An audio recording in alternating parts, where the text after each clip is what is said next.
La palabra de Dios que nos propone la liturgia del 24º domingo del tiempo ordinario nos habla del perdón. Nos presenta un Dios que ama sin cálculo, sin límites y sin medida. E invita a asumir una actitud similar hacia los hermanos que día a día caminan a nuestro lado. El Evangelio nos habla de un Dios lleno de bondad y misericordia, que derrama su perdón sobre sus hijos de forma total, ilimitada y absoluta. Invita a los creyentes a descubrir la lógica de Dios y dejar que la misma lógica del perdón y la misericordia sin límites y sin medida marque la relación con los demás. La primera lectura deja claro que la ira y el resentimiento son malos sentimientos, que no conducen a la felicidad y a la realización de la persona. Muestra lo lógico que es esperar el perdón de Dios y negarse a abandonar al hermano.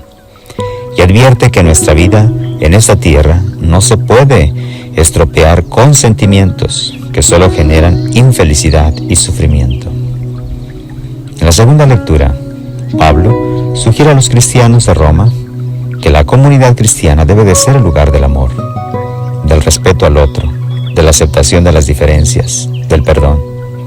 Nadie debe despreciar, juzgar o condenar a los hermanos que tienen diferentes perspectivas.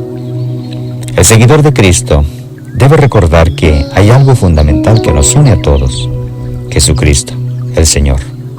Todo lo demás tiene poca importancia. Primero está la persona. Cuando leemos los libros de historia, caemos en la cuenta de que hay dos potentes motivaciones que explican mucho de las acciones que pretenden los individuos y los pueblos: la ambición y el deseo de la venganza. Es lamentable decirlo, pero es una realidad. La ambición, que significa la búsqueda del poder político y económico, algunas veces utiliza un lenguaje más sutil, como es hablar de los sueños de gloria y honra. Este discurso se ha pronunciado innumerables veces para la justificación del expansionismo de las grandes potencias coloniales. Lo encontramos en países como Portugal, Inglaterra, Holanda, Francia, Rusia, Estados Unidos, China. La otra motivación es la sed de venganza. El recuerdo de los enfrentamientos entre individuos, familias y pueblos alimenta sentimientos de venganza que tienen consecuencias impredecibles. Basta recordar cómo se ha ido escribiendo la historia de nuestros países, de nuestras familias y de nuestros pueblos. Luchas interminables, constantes, con diferentes tintes y situaciones que van de generación en generación. La primera y principal víctima del odio es la misma persona que le da cavidad en su corazón. Noche y día rumia venganza. Se trata de un poderoso tóxico que mata la alegría de vivir e imposibilita que crezca un proyecto de superación y creación de un mundo mejor.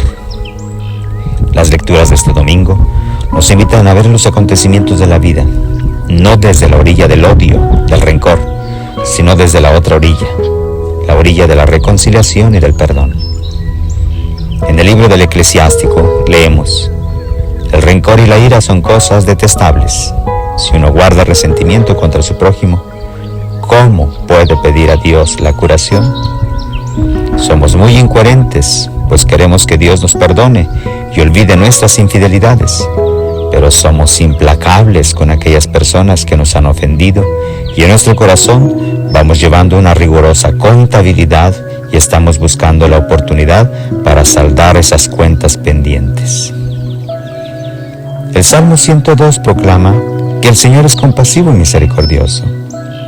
El salmista canta, cierto: Él perdona todas tus culpas y cura todas tus enfermedades. Él rescata tu vida de la fosa y te colma de gracia y de ternura. No está siempre acusando ni guarda rencor perpetuo. La encarnación del Hijo Eterno del Padre es el mensaje más poderoso de perdón y reconciliación. Jesucristo entrega su vida en la cruz para reconciliarnos con Dios. Mientras nosotros acumulamos rencores y buscamos la oportunidad de desquitarnos, en la Eucaristía Dominical se renueva la alianza nueva y eterna entre Dios y la humanidad. Celebramos el memorial de la reconciliación. En el pasaje evangélico que acabamos de escuchar, Jesús desarrolla una formidable catequesis sobre el perdón. El punto de partida de esta catequesis es una pregunta que hace al apóstol Pedro: ¿cuántas veces debo perdonar a uno que me hace algún daño? ¿Hasta 7 veces? La pregunta de Pedro refleja una actitud muy extendida, según la cual todo tiene sus límites. Quizás perdone 1 o 2 veces, pero es imposible que perdone una 3ª vez. Así pensamos muchas de las veces los seres humanos. Pedro se debió sentir muy desconcertado e incómodo cuando el Señor le dice: no digo que hasta 7 veces, sino hasta 70 veces 7. Esta respuesta no establece un límite numérico o un cupo máximo para el perdón. El mensaje es otro. El perdón no puede tener límites, pues el amor no conoce los límites. Para desarrollar esta idea, Jesús le propone la parábola de un administrador que fue perdonado por su jefe a pesar de su mala conducta y manejo, pero que fue cruel e implacable con los que le tenían cuentas pendientes con él. En las sociedades que han padecido el flagelo de la guerra, es particularmente sensible hablar de perdón y reconciliación. No se trata de negar el pasado, no se trata de invisibilizar a las víctimas. No tiene sentido pretender pasar la página como si nada hubiera pasado. Recordad, en toda experiencia humana en la que ha habido una herida de alguien hacia su prójimo, existen 2 víctimas: la persona agredida y la persona agresora. La víctima no es solamente la otra persona a la que yo he herido, sino yo mismo. Al hacer mal a otra persona, me he perjudicado a mí mismo, y así seguirá sucediendo mientras no me perdone ni perdone.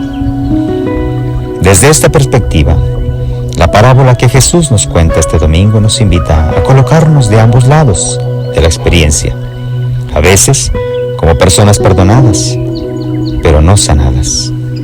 El perdón de Dios y de los demás no nos garantiza que después nos hagamos capaces de misericordia y compasión. Otras veces herimos y somos heridos cuando herimos. La víctima no es solo el que es lastimado, también el agresor es víctima que hay que salvar. Esto es precisamente lo que Jesús quiere que sus discípulos entendamos y vivamos en el milagro del perdón. Dios, por intercesión de María Santísima y el Señor San José, nos conceda la gracia de ser personas que vivamos y nos sintamos perdonados, y perdonados aprendamos a vivir libres, sin vivir encajados y endeudados con nadie más que para prodigar el amor. Adelante, siempre adelante, pues lo quiere San José.